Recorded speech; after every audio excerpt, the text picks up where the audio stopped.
Welcome everybody. So today I have a very special and brand new movie review, and this is going to be for Alien. Now I did kind of procrastinate on sort of doing this review for a while now. This is one of those movies that I saw as a kid that completely transformed sort of my notion of what movies could be in the future, and especially storytelling in general, if given sort of the care and time. This is one of those movies that I think is going to be studied for generations and generations to come. So the rewatchability factor, even though this movie was made in 1979, is still there. This movie is directed by Sir Ridley Scott, and he's one of my personal favorite film directors, directing films like Gladiator and Blade Runner and things like that. I think some of his movies up until sort of the new Alien prequels have been sort of underrated. I think that people overlook sort of the genius that was Sir Ridley Scott and sort of his filmmaking expertise. When I think of really great filmmakers, I think of James Cameron, I think of Steven Spielberg, I think of George Lucas, I think of Quentin Tarantino, I think of Ridley Scott as being sort of these really great Hollywood elite directors that kind of changed the way that many of us kind of watch cinema. And Alien is definitely one of those movies combining not only practical visual effects with kind of the limitations that they had at the time, with things like actually using guys in suits, actually using sort of miniature props in terms of sort of kit bashing things to look like starships and stuff like that for this film. They didn't really have the most advanced technology at the time to kind of create things digitally in the computer. I don't even think it was really a thing until Pong came out. So I think they were very limited in terms of what they could do in terms of sort of CGI at the time. So that's why they didn't use it. And I think honestly, when a movie doesn't use a lot of visual effects and stuff like that, I think it's a lot better in the process. I think that they're limited to the point where they kind of have to be a little bit more creative with their process. They have to kind of utilize the story and the cast and crew that they have in order to kind of tell a really good film, and this one is no exception. I think this is one of those movies that as time goes on, even being from something from the 70s, that people are going to study this in film classes, and just average cinema goers are going to come back to this even decades after I'm gone and still kind of watch this, because while I am a huge fan of Aliens, while this was my first rated R experience, I really do think that these movies have gained sort of a cult following over the years and kind of have shaped the way that movies have come before it. A lot of movies try to imitate 2001, a lot of movies try and imitate Alien and Aliens just because they're really great films. Even video games have kind of imitated them with things like Dead Space and Halo. The ship designs and stuff like that were kind of taken from the ship designs that were created from Alien, which I think are really great ship designs. They feel like they've been lived in. They feel bleak, dirty, and like somebody's actually lived there, as opposed to these shiny, sort of almost cleanliness looking sort of ships that you've seen in the past with movies such as Buck Rogers in 2001 and some other earlier science fiction films. Ridley Scott kind of took a different direction. He was kind of like, we're going to make the main character a female, which originally his idea was that this character is going to be a male, and then at the last second they're like, why don't we change this to a female? And then that's when they brought in Sigourney Weaver, who's also a really talented and amazing actress. You got Tom Skerritt, who's pretty much another member of the crew members that gets killed off in this film. This is a really good monster in the house sort of scenario. If you read the book Save the Cat, Blake Snyder kind of goes over sort of the similarities between this and Jaws, in which he kind of compares both Jaws and Aliens to being kind of similar because of the fact that they don't show the monster that much. They kind of hide the monster due to the limitations that they had at the time. They also have the monster kind of picking them off one by one, kind of Predator style, which is something that I really love. This story is really simple. It's pretty much about the crew of the Nostromo. They go to this planet called LV-4266. They kind of discover that it has sort of rare minerals that the Weyland-Yutani Corporation is kind of looking after, trying to get so that they kind of have more resources on Earth. Something goes wrong, and apparently one of the crew members apparently looks into one of the alien eggs. The facehugger kind of latches onto the crew member and is pretty much stuck on there. They can't pretty much pull it out, and not till later, when this crew member is actually on board the ship in the medical wing, does the alien creature kind of fall off. The facehugger kind of just dies and comes off kind of like a spider would. And then eventually later on in the film, you see this kind of dining room sequence. Everybody's having dinner and stuff like that. They're talking about sort of their backstory. You get to kind of know the crew a little bit better. Everybody in this film has a really good story arc. Everybody in this film sort of has their moment to shine. One of the things that I look in movies is, especially when characters are given sort of the opportunity to kind of delve deep into their backstory, especially in supporting role characters. When a movie kind of takes the time to kind of develop supporting role characters, even the main action stars, that's when you're going to kind of see sort of a movie that has a lot of rewatchability. And I think that rewatchability is something that definitely does hold a candle to if this movie is going to make money in the future, if this movie is going to stand the test of time, because it's not about whether or not the movie makes money here and now, it's whether or not the movie makes money in the future. And I think that Alien has all those scares and all those horror factors to it that kind of made this movie something that really revolutionized filmmaking even years to come into this day. This dining room sequence, you see sort of one of the main actors, the one from before, who thinks he's kind of recovered from this disease. He's kind of laying on the table, he's kind of writhing, and he's trying to kind of fight this sort of thing that's kind of coming out of his chest. Later on, it kind of just explodes and you see blood and guts everywhere. And it's a pretty horrifying sequence. It gets all over their food, it gets all over the actors, and some of these actors were in on the joke. Some of these actors kind of knew what was going to happen, and other actors did not know what was going to happen. They kind of knew a little bit about what was going to happen due to the script, but they didn't know to the extent of what was going to take place within the shot. And one of the actors actually, I think, even threatened to quit, after that happened, because they were so distraught by the fact that this creature just kind of burst through the chest. and scared the living daylights out of her. And I think that's kind of one of those things that really did help this movie, is that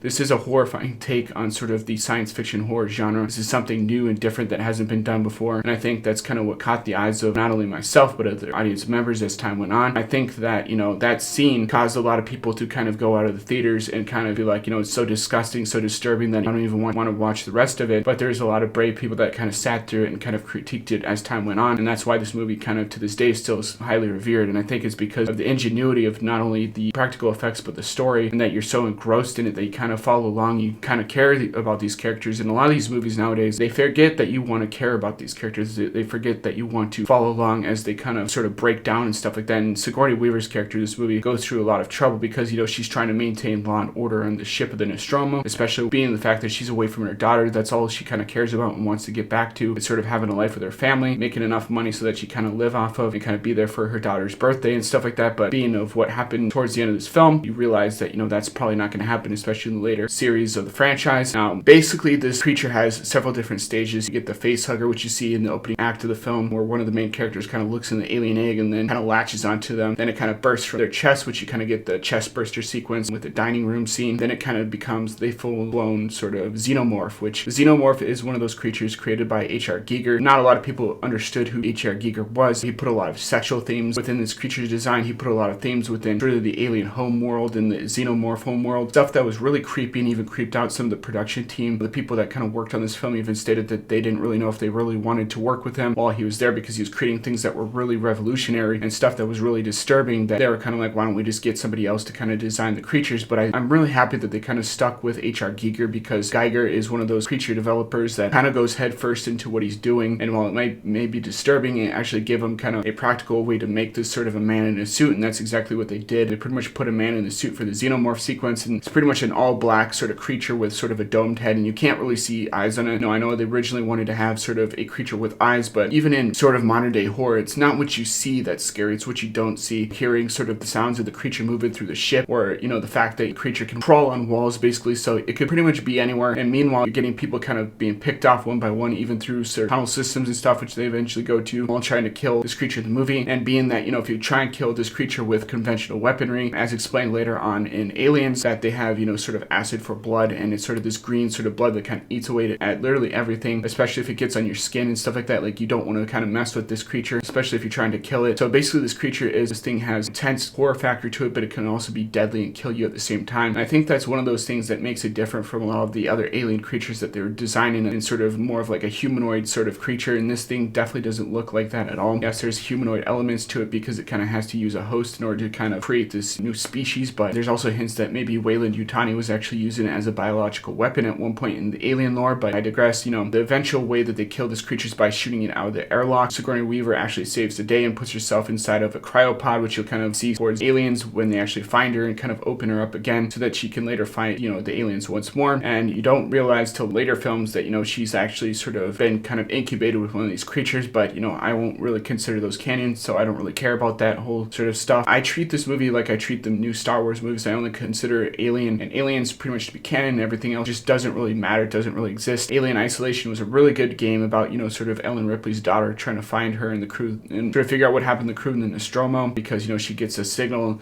and sort of a distress signal, and she goes out to help her, which I think fans of this movie as well as Alien should definitely check out. Is definitely a really good horror video game that kind of delves into the backstory of the character, pretty much missing while doing sort of these missions for Weyland-Yutani. And I think, you know, this movie kind of spanned several different movies. Like I said, this movie spanned especially comic books and video games, and even sort of a crossover between Alien and Predator, which honestly I think, you know, the Predator is a really unique sort of creature. I actually like the Predator a little bit more than the Alien, even though I did see Alien and Aliens when I was a kid. Should I have seen it as a kid? I don't know. This movie definitely did scare me several nights. Just the overall sort of biology of this creature and what it's capable of is something that kind of terrified me and, you know, scared the shit out of me as a kid. And I think that was very effective, and it kind of proved to me movies can be really good if you focus on sort of the setting, kind of what the story is about, and kind of you got really great one-liners. There's even sort of character arc for Ellen Ripley. You know, at first she is, you know, very naive. She thinks she's got this shit handled. She thinks that, you know, she's done several different missions, so, you know, she kind of knows what job duties are. And then once sort of the alien creature comes on board, she becomes terrified. She becomes vulnerable, like I said before. She kind of goes on this whole, you know, hero's journey of herself to kind of try and fight so that she can kind of get back home to her daughter. And then later on, she kind of is like, you know what, you know, everybody's dying around me. I kind of need to take charge again, and I kind kind of need to fight this thing. Otherwise, who else is going to do that so I can actually live and see my daughter again? And so I think that her sort of picking herself up when everything just seems to be going wrong is something that really did relate to me, and it's something that's really relatable because they are sort of these truck drivers in space, as they would call them. They're these crew that's kind of manning this skeleton crew that's kind of manning these spaceships. The spaceships feel real. All the set designs look real. All the designs of the suits when they kind of go onto this new planet look real. Everything about this is done in camera, which I think is really, really great, because something that's done in camera as opposed to just CGI, sometimes the CGI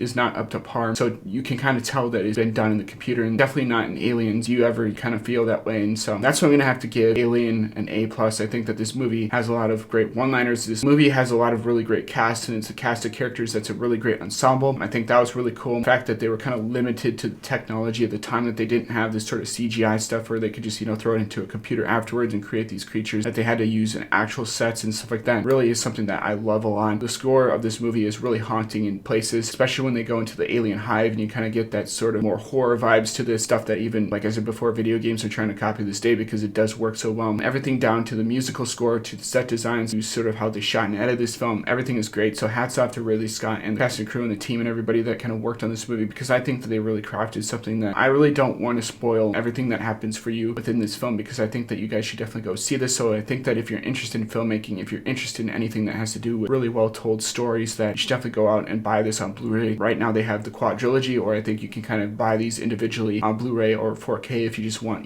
sort of aliens. You don't have to deal with all the other films, but I would highly recommend the quadrilogy just because you get those sort of extended cuts. You also get sort of the special features, which I think the extended cut for both Alien and Aliens, mind you, are 10 times better than sort of the theatrical release that you would get sort of just watching this on just a regular Blu-ray disc. So that is my opinion. Hopefully you guys enjoyed this. Like I said before, whenever somebody kind of questions on you don't like sort of modern day films because, there's women in it, it's definitely not true. There's been women in feature films such as Alien, Aliens, Sarah Connor, and sort of the Terminator franchise, and even G.I. Jane is one of those characters that's a strong female character that I kind of enjoy. So those are kind of the characters I kind of point to whenever someone tries to accuse me of that, because it's definitely not true, especially being the fact that Alien and Aliens is one of those movies a lot of those people kind of forget about, and was one of those movies that I was exposed to even as a kid. So, I think that this is a really great franchise and a really underlooked sort of movie for its time. And while it does have sort of a cult following that, everybody kind of likes, this is still one of those movies that some people kind of forgotten. I think that it's really important, especially for people interested in filmmaking, to see sort of these movies, because it shows the progression of what we've had in years to come. This is done way before, sort of the whole gender swap thing. This is actually really revolutionary for its time, to kind of take sort of a male character and make it a female and make it a character that you love, that you care about, because, this character has flaws, weaknesses, has, actual emotions, as opposed to some of the more modern takes of, strong female empowerment stuff, which we see nowadays, which, I'm not opposed to strong female characters. I'm not against that any such way. I do think that there is a place for strong female characters in film, but I think that Hollywood likes to just, take male role models that we look up to and just kind of gender swap them to be females, and they don't take the time to develop those characters and make them something interesting that, audiences will want to see, like Alien. That's my take on Alien. I hope you guys, learned something a little bit new about the movie industry. I know I didn't really talk about it as much as I probably could, just because I don't really want to spoil that for you. I want you guys to kind of see this for yourselves and kind of take into consideration my thoughts and opinions, because they're just my thoughts and opinions, and learned a thing or two about the film industry. And if you guys like this and you want to see more, please rate, comment, subscribe, and I'll see you guys in the next video. Peace.